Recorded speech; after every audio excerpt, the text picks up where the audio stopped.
Hello, welcome everyone. Today we're going to learn how to optimize your image automatically in WordPress without losing the quality of that image. You see, sometimes clients might send images that are 15 megabytes each and might be about 50 images or 30 images for a project. Instead of going one after the other, as I taught in the other lesson how to optimize, this approach makes more sense, automatic, and it's very easy and fluent, right?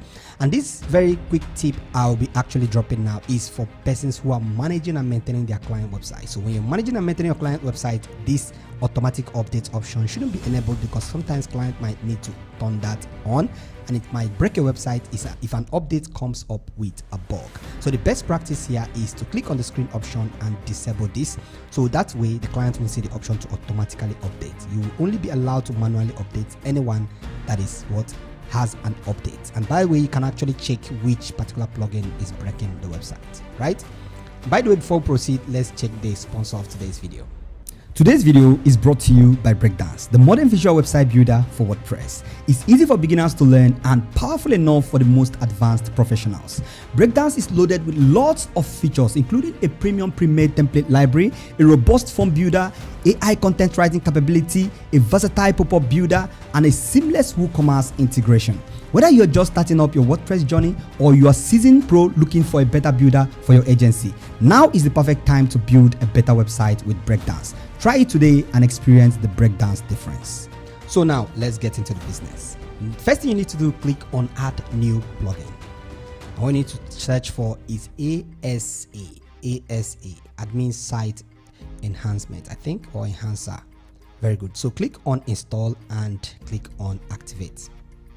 So now we have it installed and activated. Next thing you need to do is to scroll down until you find the option for configure. If you don't find that from here, you can always find that, I think, from tools. You'll be able to see that enhancement from here. So when you click the enhancement from here, you can also do that by clicking on configure anytime in the plugin list.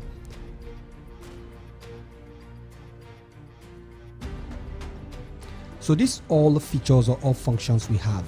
I'm going to be bringing a separate tutorial to explain each and every one of these features and the importance. This plugin actually disables as much plugins that you need. I'll be bringing up a new tutorial about this one specifically, but for today, let's get into the business of the day. So what you need to do is to click on the area that says optimization. So when you click on that, enable image upload control, just enable that, then expand this. Now, this is on 1920. You can increase this to 2000 pixels, which is most appropriate for me. Okay, this is most appropriate for me, and that is all you need to do. Okay, now you click on save. When you save this file, that's all you need to do. Usually when you get into the media area, right, watch very carefully. I have an image which is about this image is about, you can check it out. I think it's about 9 megabytes, as you can see from there. 9 megabytes. You see it, size 9.97 megabytes. So usually when you put this into WordPress, exactly the same size is going to retain what it is. But this time around, let's see what's going to happen since we enable that feature or that function. So we drag it in here and allow it to upload.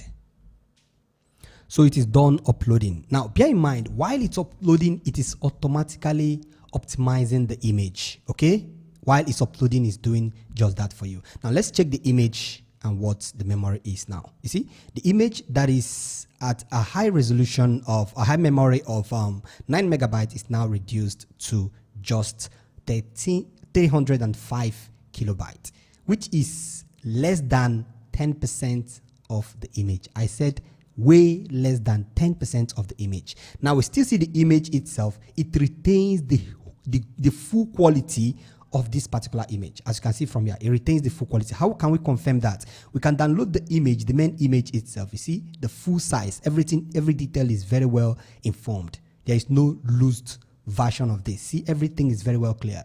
Now let me explain how this particular optimization works. Now, in most cases, you might get images. That's why I leave the image size at 2000 pixel times 2000 pixel. Why I leave it at that is if the width is higher than 2000 pixel, it will reduce it to 2000 pixel. If the height is higher than 2000 pixel, it will reduce it to 2000 pixel. By the way, this image is not 2000 pixel times 2000 pixel, but as you can see from there, it is at the dimension of width 2000 pixel and the height of 1300 33 pixel. So it's leaving the highest resolution height on its frame and reducing the one within that particular frame lesser than what it is. You get the point. So, but still retaining the quality and still reducing the size of the image. So how this optimization work is very simple. Okay, if you have an image of like 1,000 kilobytes, or we call it 1 megabyte, it doesn't reduce it to 10 times. Remember I said earlier, this is reduced to 10 times, less than 10 times of the size.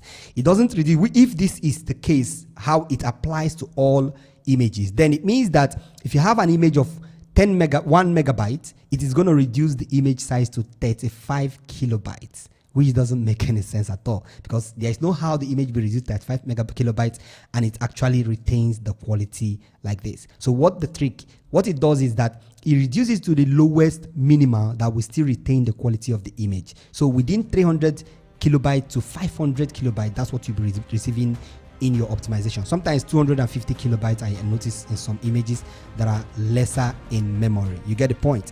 Very good. So now there's a new tool that we'll be introducing soon in the future that will be a competition to this one, and I'll be showing you guys how to also optimize these images, but still how to convert your image format from JPG to WebP. WebP reduces the image even further. For instance, if we have this image at 300 kilobyte, WebP can reduce this image. If you convert the image to WebP, it can reduce this image down to like 100 or 70 kilobytes while retaining the quality of the image. The technology it's using is not just a raster to rasterize the image. It doesn't rasterize the image. It retains the quality while reducing the memory. I just don't understand how that technology works, but it works very flawlessly, right? You're going to learn that one, I think, in the next optimization tutorial. So you have a decisive option to choose whether to use this tool or the other. And by the way, bear in mind, keep your head up, ring the notification bell, and get alerted anytime we publish the new video. We'll be talking more in depth. I'll be explaining everything you need to know about ASE tool, which is Admin Site Enhancement Tool, and everything you need to know on how to actually use it to walk your way around customizing your WordPress dashboard and making your WordPress website development and design way easier. Once again, I'm Manuel from Kata Studios. Do have a wonderful day.